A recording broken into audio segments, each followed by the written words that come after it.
Welcome back to the channel, guys. We're going to be watching this video by Simply Troy.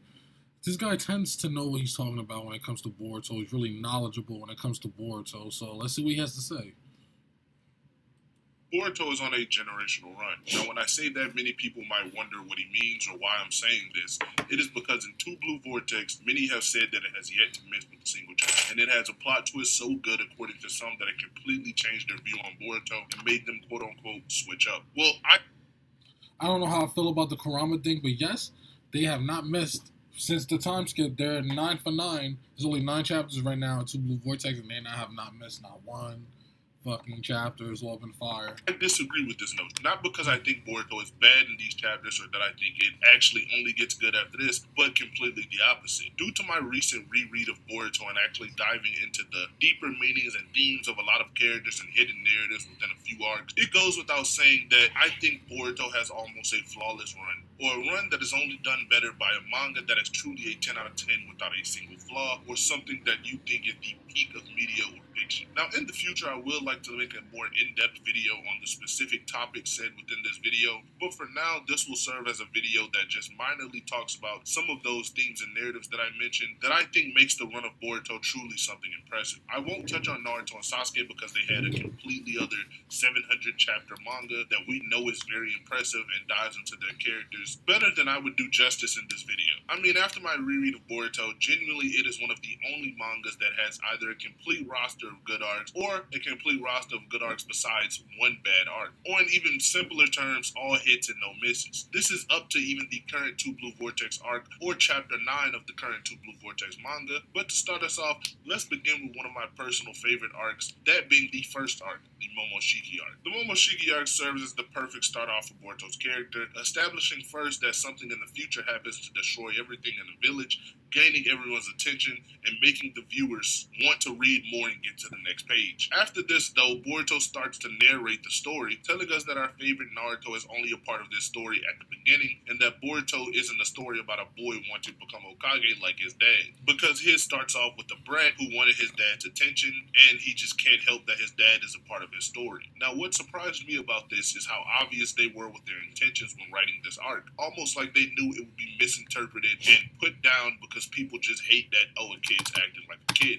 But what shocked me even more is how oh my god, you just came out like in 2016 or 2017. Oh my god, people are still stuck in this fucking time frame. People are still stuck in 2017. Oh, Boruto hates his dad. Oh, this nigga's a cheater. Like, oh my, I'm gonna just let him keep going because like people are like stuck in the past. It is 2024, my guy.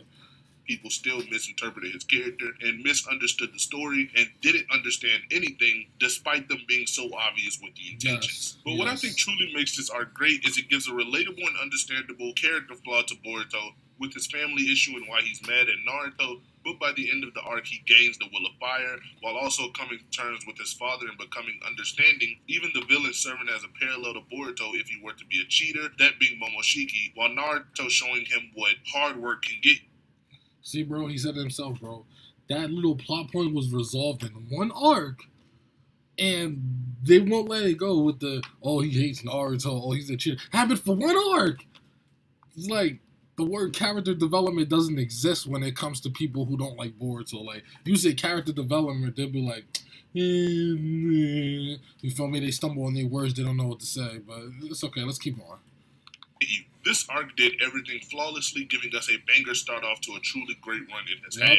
Next arc I will combine is the Mujina Bandit arc and the Owl arc, since the Mujina Bandit arc is really just too short for my liking and almost has not enough to call it a full arc in my opinion. But this is where Boruto's themes become overlooked. Starting with the first theme, they take one of the old characters that was present in Naruto Shippuden. It is about Naruto talking about scientific ninja tools. Boruto gets mad at him because he thinks Naruto is being kind of deceiving. Hey, that sword looks fire. I give a fuck. After the whole stuff about the first arc in the Momoshiki arc and it not being allowed in the Chunin exams. Naruto then has to explain to Boruto that yes, he didn't allow it within the Chunin exams. That is because that is a test for your skills only and not ninja tools, but that does not mean that the tools are inherently bad or good. Sasuke then cuts in and then says, it just matters how you use them. Keep in mind this theme for the coming arcs and just the arc of Boruto I remember in the episode name of that. because in the very next arc, we get introduced and shown the full characters of the Kara organization. This is an organization led by a Otsutsuki inside of a human body named Ishiki, who has a bunch of cyborgs and people working with him to get to his goal of obtaining a perfect body and eating a god tree fruit. The first characters that do battle within this arc are Delta and then Boro. Now, why this is important is because it is showing us that the statement Naruto made about scientific ninja tools not being inherently bad or good, and it varying on how you use them within these two fights itself, because Delta and Boro are completely scientific ninja tool enhanced, almost completely robotic, Delta even having multiple bodies and multiple spares just in case she gets blown up, but it is showing us that they can be used for evil deeds, because these are used by Jigen in order to kill people and sent to destroy people, and also sent to just guard and fight and do bad things within the shinobi world. This is completely paralleled and shown to be the opposite with Kashin Koji, who is a double agent because he actually is sent to destroy Ishiki and Jigen just to make sure he does not reincarnate. This is showing us that Kashin Koji can be a good person while also being a scientific ninja tool, and Amato, though his intentions are not clear right now, is just using this Kashin Koji drone to kill Ishiki, or make sure Jigen can't be used as a temporary vessel and implant another perfect karma on Kawaki. But what gets this even better is because Kashin Koji is not only just a cyborg or ninja tool, he is someone who is clinging on to the fate of Jiraiya. Jiraiya being a good guy who died to God within Naruto Shippuden,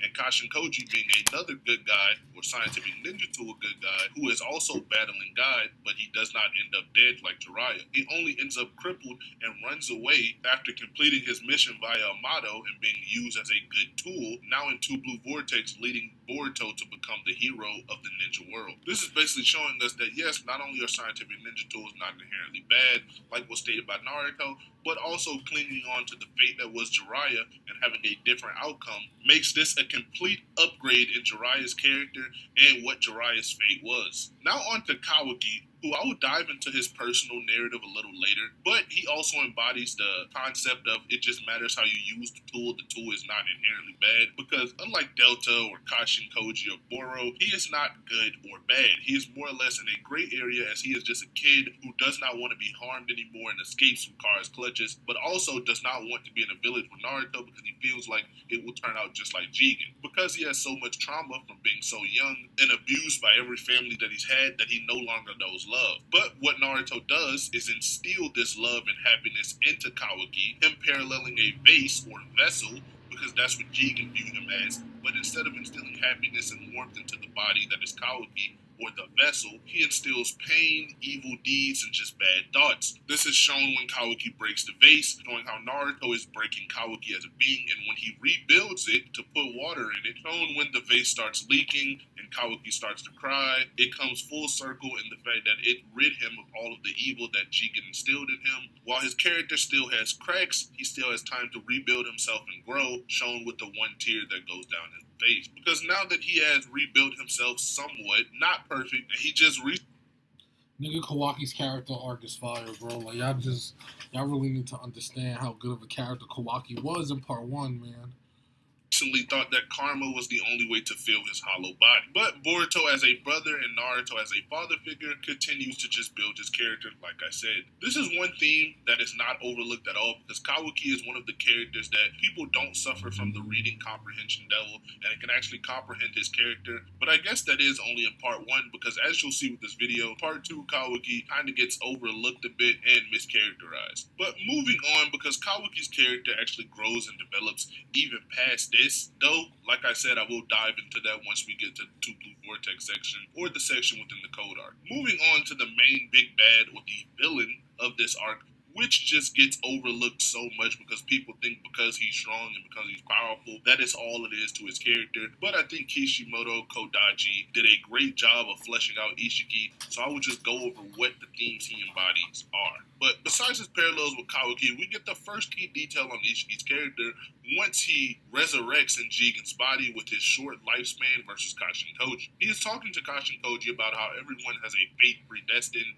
and how he is the only one who can escape this fate because he is a god and he will evolve. And with karma, he can just resurrect over and over, not having to worry about a short lifespan or death at all. This is shown more when we look at the other chapters when he's talking about Kawaki, or Kawaki has this flashback, and he's telling Kawaki that he can never be filled. He can never be satisfied. He can never fill that hole within his heart and his being because he is just a hollow vessel. We can look at this as Ishiki can never be filled. He can never feel that hunger, that desire, or that in his being because he seeks to evolve, and if he doesn't have that, he just will never be satisfied. The only way he can seal this hole within his being is with karma, with power, and with evolution, which is why he is trying to do what Shibai did and transcend to the next dimension. And the reason why Kashi and Koji lost, not only due to the extreme power difference, is because he was clinging to the fate of Jiraiya, and he just didn't want to end up like him. But he inevitably didn't end up like him because he didn't suffer the same fate as Jiraiya and didn't die. We then see when Ishiki fights Baryon mode that he really just shows emotion and shows the real Ishiki for the first time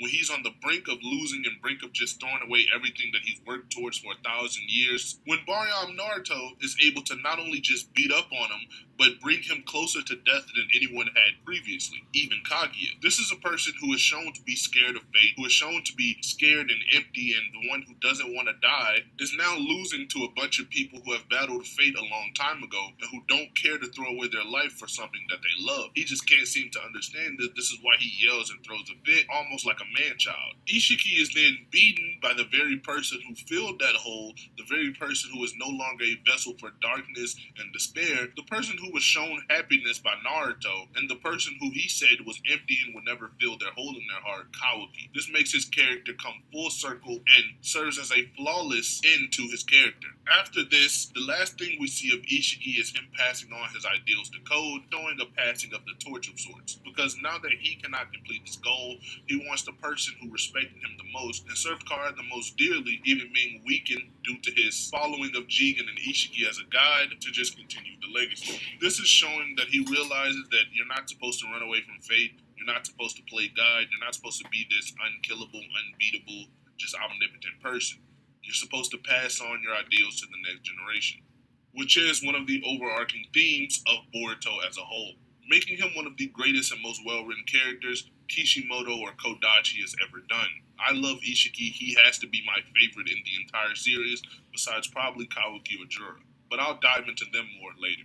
Now, the next arc is really the Code arc, which Code is not liked by a lot of the fandom. This is not because I think they misread his reading, but I think the fact that he takes so many L's, which is in character for him, He clouds loses a lot. Code's writing is something truly unique for an antagonist, and I think what Kishimoto is doing with him is something very great. Let's begin. Code starts off as being hyped up as one of the strongest of Kara, and someone who is so strong that he had to be limited so he wouldn't undermine Jigen's power or Jigen's leadership. This is kind of crazy because it shows that while he is very powerful, he respects Ishiki so much that he doesn't want to threaten his leadership, so just to be around him and continue his Kara deeds, he will limit himself. After Ishiki dies, he no longer has a reason to limit himself, so goes on to seek people who can help him to get rid of his limiters, that being Ida and by virtue of Mato and Damon. But before this, he has to do something for Ida, that is build her relationship with Kawaki. I'll go into more of her character later on in this video. But when he's fighting Kawaki and Boruto,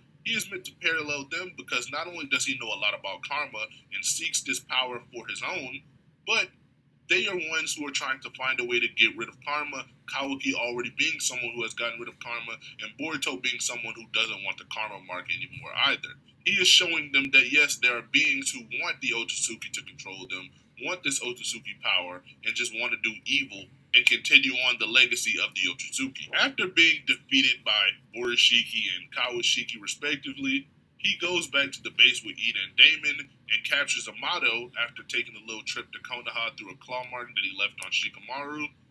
He then gets rid of the limiters that were put on his power and says he doesn't think he can lose to anyone. This is, of course, before fighting Damon, because Damon also someone who is granted very crazy power by Amato, like he is, his power surpassing Jigen as well, is able to completely pummel him without even using any of his crazy abilities. He then says basically it is what it is, he can't let this stop him, and goes to the Jubi to make an army to increase his power exponentially through strength in numbers. When we see him again, it is post-omnipotence, and it is basically vowing to take revenge on Boruto for stealing Ida away from him, for stealing Ishiki away from him, and just being the person who is getting everything that he wants. He is basically jealous of Boruto, but the omnipotent Shinjutsu is really messing with his brain. In Two Blue Vortex, he finally comes to terms with the fact that he can't find Boruto after their minor scuffle, which resulted in Sasuke being turned into a tree 2 years prior. So he shows up to the Leaf Village in order to force Boruto to come out. Once Boruto comes out from hiding, when he was really just training in order to combat threats like Code, Kawaki, and Shinju, they have a fight. Due to Code thinking, I guess, Boruto was still going to be weak or Boruto wasn't ever going to be able to reach his level, he kind of underestimates Boruto and rushes at him in base. Boruto's Uzuhiko takes over him. He activates Karma, but it is far too late. Boruto had already won at that point. Boruto then destroys him in the craziest Rasengan we have seen yet in the story, which takes use of the planet's rotation and the planet's chakra, using it to just damage you over time and mess with your five senses. After this, Boruto basically forces Code to take him to the Ten Tails dimension. Due to Code retreating and him having flying Raijin, he can kind of follow him there. So he kind of did it without Code's consent, but whatever, the planet's in danger. This is then where it kind of shows Code's narrative as a character as a whole. His power is so great that he is able to create beings that are just more powerful than him, and it shows us that him being a follower and devout worshiper of the Otsutsuki, and them being his guide, quote unquote, has made him not only a slave to the Otsutsuki, but a slave to his own power. One of the Shinju even contextualizes this and says that he's just meant to be a loser, used by everyone else, and doing nothing on his own. Showing that, yes, he is a slave to his own power, a slave to a Otsutsuki, and someone who is destined to just be a loser. This makes him, since he can't deal with the Shinju on his own, retreat, and we haven't seen him yet. But again, it's only 9 chapters into part 2. His character has a lot of growth to go through, but for right now, this is impeccable writing and something that I'm very interested to see how it turns out. The person I think suffers from the reading comprehension devil the most, and people kind of just minimizing her character, because it kind of just shows how shonen fans are a bit sexist and misogynistic when it comes to a female character revolving around love. They kind of just demean and demonize her character to seem like it's way more shallow than it really is. But of course I'm talking about Ida. Now, Ida's main thing is her wanting love. She is a little girl burdened with the power of God, wanting for the essential needs of a teenager, that being the experience of love and genuine love, because she is incapable of having a genuine connection due to her power. So it forces her to really not understand herself and just go for Kawaki, because he is the only person so far that we've met in the world that actually is unaffected by her ability and a potential romantic partner for her due to him being of age or close to her in age. So instead of realizing that he might not be the one, she is just kind of confused about love in general, so she just has to go for him, even though he turns out to not really like her all that much. She is battling with the fact that the only person who can love her just might not be the one and might not actually love her. We are seeing hints of this in Two Blue Vortex and the Omnipotence arc, where she's always asking, well, what about me, Kawaki? What about this? What about this? And Kawaki just really shows no intention of caring about her at all. Not that he has to care about her just because she wants love, but it is the fact that it's kind of a sad story and sad narrative that she wants so much for this, but due to Amato kind of just tinkering with her and putting Shibai cells inside of her body, whenever he did, she just can't experience this thing that she longs for. Damon, for the most part, being a protective little brother who just likes to act like a child and who has fun. But what's kind of interesting about him is he's one of the smartest people, battle-wise, in the verse. When it comes to power knowledge and just the verse knowledge of jutsu and such, he's able to explain Uzuhiko without even looking at it, just sensory alone. He's able to gauge Code's power in relation to Jigen and such. And it's just a bunch of stuff that we don't know how he can sense. He's even able to sense that Imawari has some type of secret power when nobody else thought it. I'm interested to see where his character goes as well, but we'll just have to wait for that in the future, given how there's only 9 chapters out of Two Blue Vortex again. Amato is a man with a one bad day type of character, whom is just trying to play God and create all these powerful beings and abilities, or should I say transfer, because like I said, he can only play God. It's only up to the true gods who can create unique abilities for themselves. This is stated when he's telling us about the Shibai lore. But he realizes he is just a human and is unable to really do anything, shown in how he can't save his daughter, the only thing that he wants to do, but he still clings to her fate with robots that look like her or who are made in her image, those being Delta. Now back to Kawaki. He has become a complete consequentialist due to all of the trauma from the death, the ones who showed him love, that he traps them in a dimension with no time, telling them that they don't have to understand, and also telling them that he is crazy, even saying that only a crazy person can kill their own brother. This is showing the lengths that he'll go to protect what he loves and what changed and filled his broken heart. Because again, we have to realize that Boruto, Naruto, and Hinata were the only people to show him that he is not a vessel for evil and that he can actually have true love, happiness, and bonds. This is mostly due to how he's basically convinced that Momoshiki is going to take over Boruto, or that he is living with Boruto, not only because he just has done it before when he tried to threaten the code, when he tried to threaten the 7th Hokage in Naruto's life, along with Code, teaming up with the main villain of the arc, but it is also because Boruto lies to him about Momoshiki and his consciousness fusing when Kawaki demands an answer from him. This doesn't offer us a cool power scaling, but it offers us the personification of what we were told all these years about how Otsutsuki's constantly evolve. Because yes, being told that Otsutsuki's evolved and become powerful is great, but we need someone as proof, and we need someone who has actually done this to show us just how real it truly is. It's kind of the difference between showing you $1,000,000 and telling you I have $1,000,000. One just hits way harder. Now we are up to Momoshiki and Boruto. Throughout the story post his death, within the first arc, Momoshiki has become a presence looming over Boruto, threatening a prophecy that is to come and serving as the inner demon of the Boruto universe. He becomes a person who is then using Boruto to hurt his own friends and constantly being the catalyst for traumatic events in Boruto's life, slowly pushing him over the edge so that he can live as Boruto and become the god he wants, destroying the planet itself. I won't touch on part 1 Boruto that much because I have an entire narrative breakdown and character breakdown that I made for him. It's like 30 minutes long. I'll link it in the description below and also within this video. So check that out. I'll again have the link in the description. But Boruto does not fall into despair, and he instead tells us that he shares the will of fire with Minato and Naruto and promises to come back one day to save Kawaki, as he doesn't want this to end in a brotherly bloodshed. Now on to Two Blue Vortex. The current villains of Boruto Two Blue Vortex are much more interesting, I guess, than I previously had thought, because it doesn't seem to be Code, at least for right now. Now, again, we're only 9 chapters in, but they are just the Shinju or advanced claw grind that are made with Code's power. They're already stated to have surpassed Code, so we don't have to worry about Code, power cliffing them or being stronger than them, because they're already a greater threat than him. But what's so interesting about all of them is that they don't follow the same, deep backstory, very smart guy who planned everything in his life, and it's just some guy who was done dirty by the world. No, it's not any of that. It's not any of the Obito or Madara stuff. It's more that they were just born and they are operating purely off instinct. They have this desire and need for knowledge in which they think consuming a person who they have a connection to will grant them at least some of this knowledge. So they all basically have a target and have a reason for seeking and gaining knowledge, and Jura, being the leader of them, has an extreme interest in books and Naruto, while the Sasuke clone Hidari has an extreme interest in Sarada, and Moegi and Bug have an interest in Konohamaru, Team 10, and Ida, respect. I like them writing the villain this way because it gives a lot of room for growth in new things and not just concepts that are possibly rehashed or concepts that we have seen done before. It also gives a way to increase the usefulness of the side characters by giving each one a different villain to handle.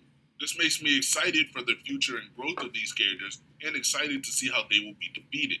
Next up is how Boruto embodies the concept of stoicism within Boruto 2 Blue Vortex.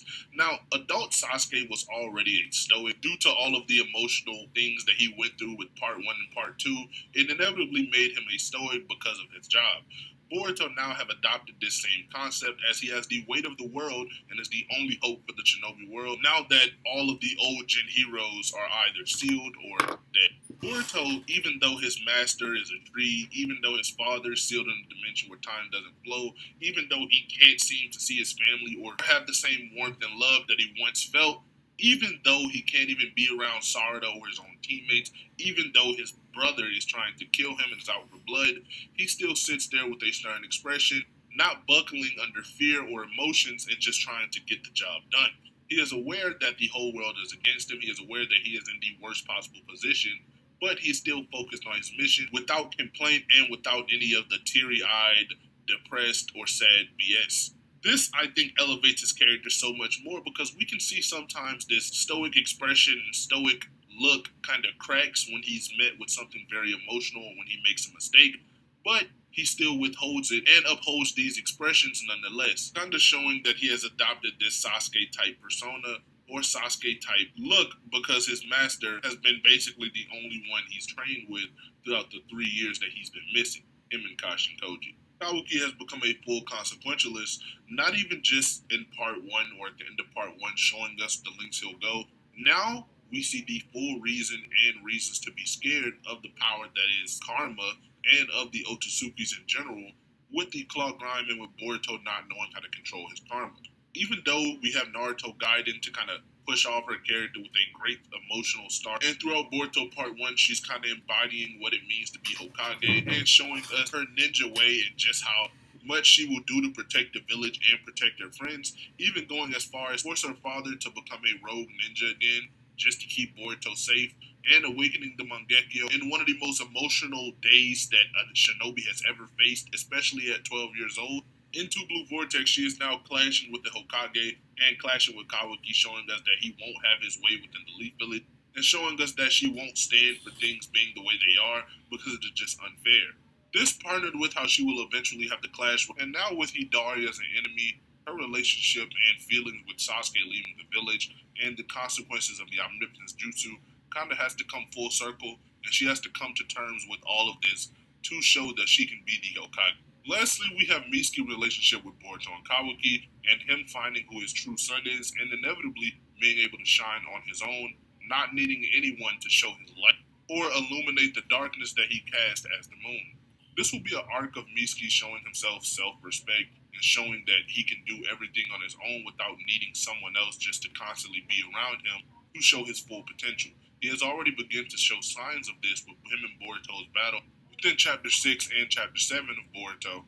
But again, with only 9 chapters in, this still has to come full circle, and Boruto also implies that he can talk to him anytime he wants, he knows where he is. But like I said, these characters still have so much room to grow, and they are already such interesting and unique characters who are already so well written that I am just excited with every new coming Boruto chapter. Lastly, I would like to say this video does not serve as a complete breakdown of all of these themes, concepts, and characters, but it serves a bit of an overview, and videos to come will dive into each of these themes, concepts, and characters in full with their own dedicated video. With that being said, I am enjoying my Boruto reread so much, and hopefully you enjoyed this video. Make sure to like, comment, subscribe, and goodbye. Alright guys, I hope you enjoyed that video, and I hope that made Boruto like a little more, understandable for you guys. But other than that, I think we're done. Also, if I've been a little quiet, it's that I just agree with him so much. Like, it's not really nothing to say. Like, everything he said was correct, on point. Nothing really to disagree with. So yeah, another great video by Simply Troy. And make sure to like, comment, and subscribe to the channel. And let me know your thoughts down below. Until next time.